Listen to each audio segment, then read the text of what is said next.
Hi students, देखिए class 11th के previous video में हमने आपको उपसमुच्च, उचित उपसमुच्च और सार्वत्रिक समुच्चय के बारे में जानकारी दी। राइट। आज देखिए हम जानेंगे उपसमुच्चयों की संख्या, नंबर ऑफ सबसेट। उपसमुच्चयों की संख्या हम कैसे ज्ञात कर सकते हैं। देखिए, जैसे कोई समुच्चय आपके पास है,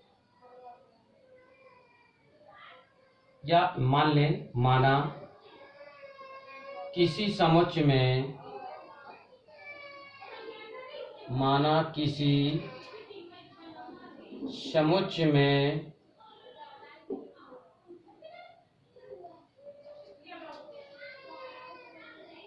n अवयव हैं।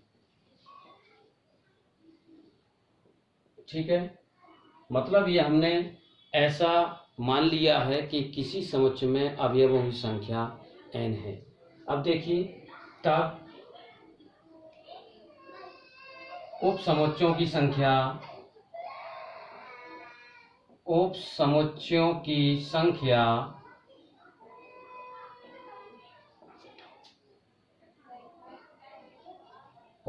संख्या बराबर होती है 2 पावर n, यानी 2 घात n से आप उपसमुच्चयों की संख्या आप ज्ञात कर सकते हैं। राइट, यानी किसी समुच्चय में अगर n अवयव हैं तो उसके उपसमुच्चय की संख्या 2 घात n होती है। देखिए, एग्जाम्पल से आप इसको समझने की कोशिश करें। जैसे एक समुच्चय हमने a लिया, उसमें अवयव हैं आपके a, b और c। देखिए, हम आपको इसमें उपसमुच्चयों की संख्या के साथ साथ उपसमुच्चय बनाना भी आपको बताएंगे, कैसे उपसमुच्चय हम क्रिएट कर सकते हैं। तो देखिए, अगर हम पहले उपसमुच्चयों की संख्या निकालें तो कितनी निकलेगी। देखिए इसमें n क्या चीज होती है, अवयवों की संख्या। राइट, तो अवयवों की संख्या कितनी है इसमें, 1 2 3। ठीक है ना, तो अवयवों की संख्या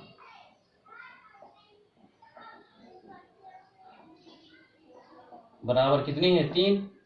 तो उपसमुच्चयों की संख्या कितनी हो जाएगी,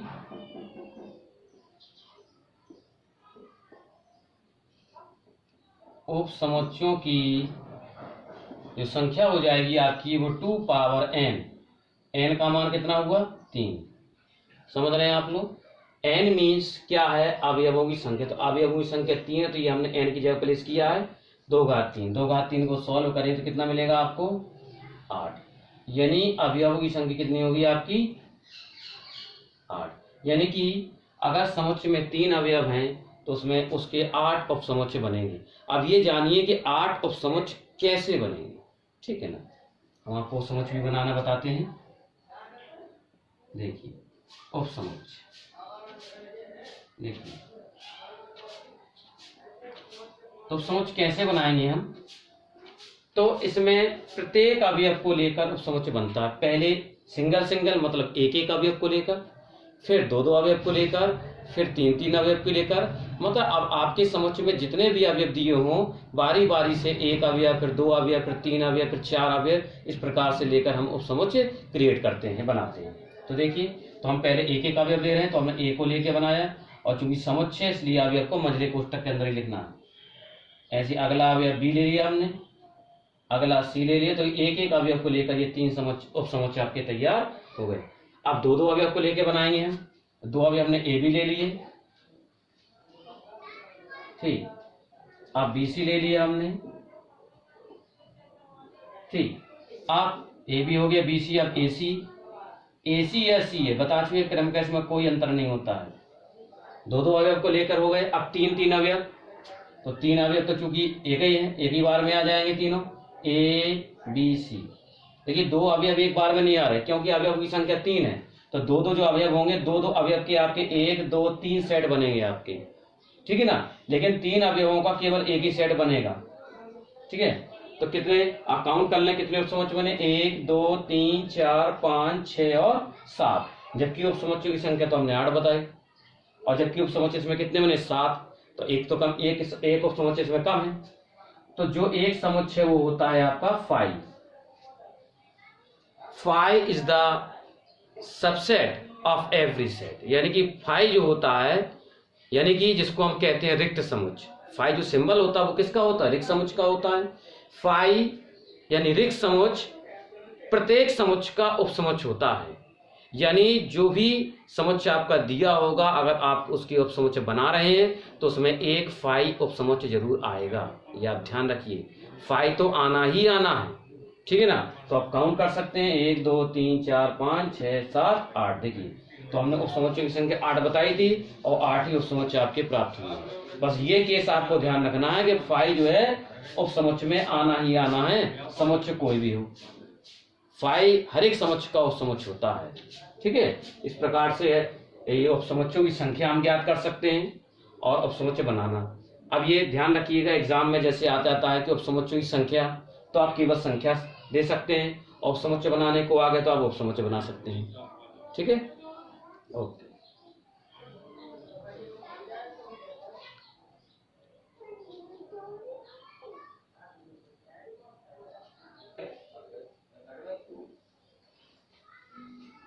देखिए आपका नेक्स्ट टॉपिक है आपका घात समुच्चय, यानी कि पावर सेट। घात समुच्चय क्या होता है ये समझना है,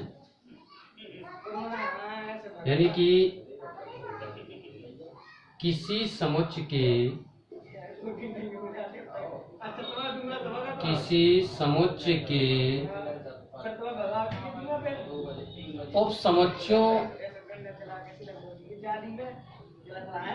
उपसमुच्चयों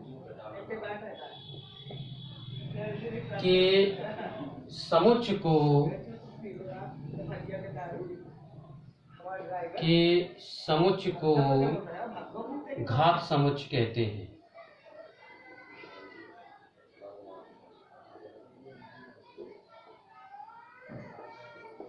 राइट, यदि कोई समुच्चय ए है, यदि कोई समुच्चय ए है, तब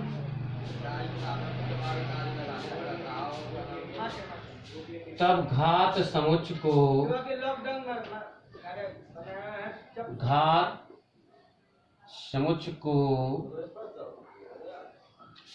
PA से दर्शाते हैं या प्रदर्शित करते हैं। राइट, देखिए, तो घात समुच्चय क्या होता है, अभी आपने उपसमुच्चय पढ़ा, तो उपसमुच्चयों के समुच्चय को घात समुच्चय कहते हैं। मतलब कोई भी समुच्चय दिया होगा तो सबसे पहले हम क्या करेंगे, उसके उपसमुच्चय बनाएंगे, और उन्हीं उपसमुच्चयों का क्या करेंगे, एक समुच्चय तैयार कर देंगे हम, उसी को कहेंगे घात समुच्चय। नोटेशन में क्या करते हैं, लिखते हैं, यदि कोई समुच्चय ए है तो उसको घात समुच्चय को PA से व्यक्त करते हैं। कभी कभी एग्जाम में आ जाता है कि भाई सबको समुच्चय ए दिया है और कह दिया है कि PA ज्ञात करो। अब आपको ये नहीं बताया जाता कि घात समुच्चय, इसलिए जाने संकेत को भी जाने, P का मतलब पावर सेट, यानी घात समुच्चय। किसका घात समुच्चय? समुच्चय ए का। ये समुच्चय ए का घात समुच्चय आपको ज्ञात करना है, ऐसा हो सकता है। देखिए ऐसे एग्जाम्पल समझे, जैसे कोई समुच्चय ए है, ठीक है ना, इसमें अवयव हमने लिए 3 और 5।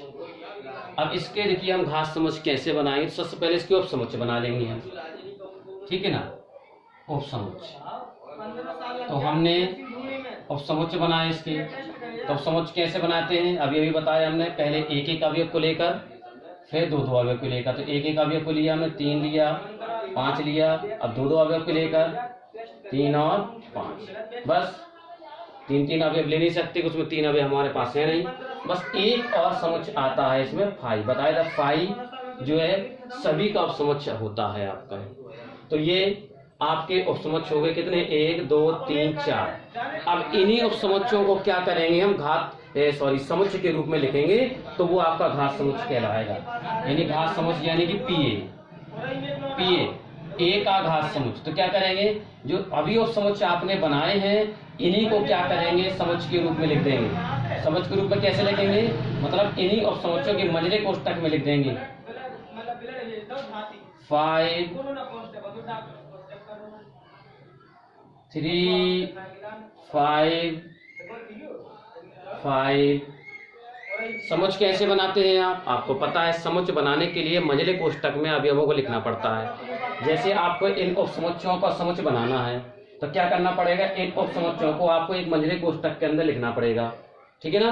तो मंझले कोष्ठक के अंदर आपने उपसमुच्चयों को लिख दिया, ये कहलाएगा उपसमुच्चयों का समुच्चय।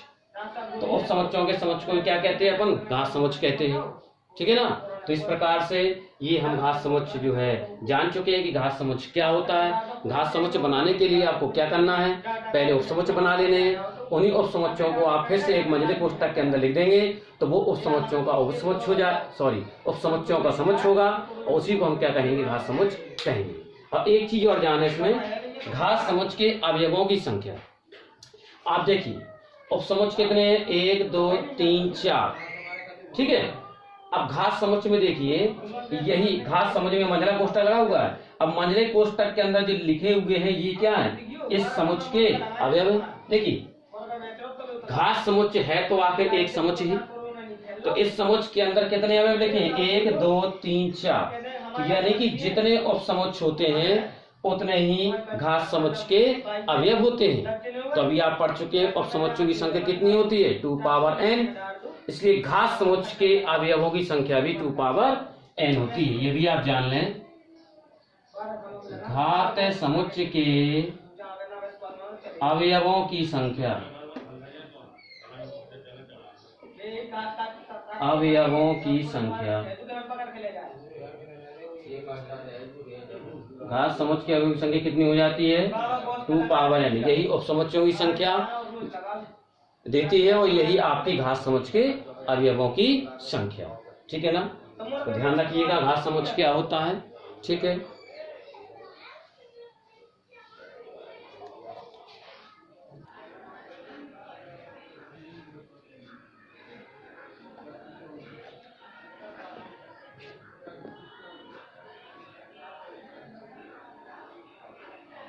देखिए एक्सरसाइज है आपकी 1.3। तो 1.3 का पहला क्वेश्चन आपके सामने है कि रिक्त स्थानों में प्रतीक, ये 2 सिंबल दिए गए हैं, इनको आपको भरकर सही कथन आपको बनाना है। देखो इस प्रतीकों के बारे में हमने जाना था प्रीवियस वीडियो में कि ये जो सिंबल होते हैं किसके होते हैं, समुच्चय या उचित उपसमुच्चय के, राइट। देखिए जो आपकी एनसीईआरटी बुक्स है उसमें इस सिंबल को उन्होंने उपसमुच्चय के जरिए शो किया है, तो आप उपसमुच्चय भी समझ सकते हैं इसको, ठीक है ना। और अदर बुक्स देखेंगे तो उसमें डिटेल्स में दिया हुआ है कि उपसमुच्चय अलग है, उचित उपसमुच्चय अलग है, राइट। तो देखिए तो पहला पार्ट है इसमें, देखिए तो आपको इसका मतलब जानते हैं, इसका मतलब देखिए वैसे भी आप देखेंगे तो हमने एक आपको बताया था, एक बात बताई थी कल। देखिए ए और बी, अगर ए उपसमुच्चय बी का, राइट, या ए उचित उपसमुच्चय बी का, क्योंकि दोनों में सिमिलरिटी होती है आप जानते हैं। अगर हम उपसमुच्चय भी लें या उचित उपसमुच्चय भी लें इसको, तो इसमें एक सिमिलरिटी ये होती है कि ए के सारे अवयव बी में होंगे, ठीक है ना। ए के सारे अवयव बी में होंगे, ठीक, तो ये सिंबल आएगा। और ए के अवयव बी में नहीं तो ये सिंबल आएगा, राइट। तो आपको देखना है कि पहले वाले समुच्चय के अवयव दूसरे वाले समुच्चय में है कि नहीं। अगर है तो ये सिंबल, नहीं है तो ये सिंबल। देखिए तो इसमें इस समुच्चय में अवयव कौन है, 2 3 4, और 2 3 4 क्या इसमें है, बिल्कुल है। देखिए 2 3 4, तो इसके अवयव इसमें है तो ये उपसमुच्चय का सिंबल आएगा, ठीक। अब देखिए इसमें एबीसी अवयव, एबीसी क्या इसमें है, तो ए इसमें है, ए इसमें नहीं है। देखिए तो इसके सारे अवयव इसमें नहीं है, तो ये इसका क्या उपसमुच्चय नहीं होगा। इसको कहते हैं डज नॉट सबसेट, ठीक है, सबसेट और डज नॉट सबसेट, ठीक। अगला थर्ड पार्ट है एक्स सच दैट एक्स आपके विद्यालय की कक्षा 11 का एक विद्यार्थी, और ने इसमें दिया हुआ एक्स सच दैट आपके विद्यालय का एक विद्यार्थी। देखिए आप जानते हैं एक विद्यालय में कई कक्षाएं होती हैं, तो सभी कक्षाओं के विद्यार्थी विद्यालय में तो होते हैं, चाहे वो कक्षा 11 हो चाहे कोई भी कक्षा हो। तो कक्षा 11 के जो विद्यार्थी होंगे वो विद्यालय के ही विद्यार्थी होंगे, ठीक है ना। तो इसके अवयव इसमें है, इसमें भी सिंबल यही आएगा उपसमुच्चय का, ठीक।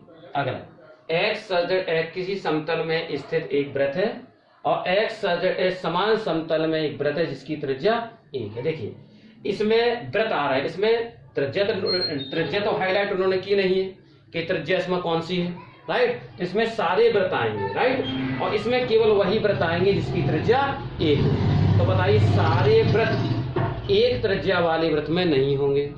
जो इसमें सभी वृत्त आ रहे हैं, इसमें केवल वही वृत्त आ रहे हैं जिनकी त्रिज्या 1 है। तो ये सारे वृत्त इसमें उपस्थित नहीं होंगे। इसमें भी डज नॉट सबसेट का साइन आपका आ जाएगा। अगला 5th पार्ट, एक्स सदृश किसी समतल में स्थित एक त्रिभुज है और एक्स सदृश किसी समतल में एक आयत है। देखिए इसमें त्रिभुज आ रहे, इसमें आयत है, तो पक्का हो गया कि त्रिभुज कभी भी आयतों में उपस्थित नहीं होंगे। तो इसमें भी डज नॉट सबसेट का साइन आ जाएगा।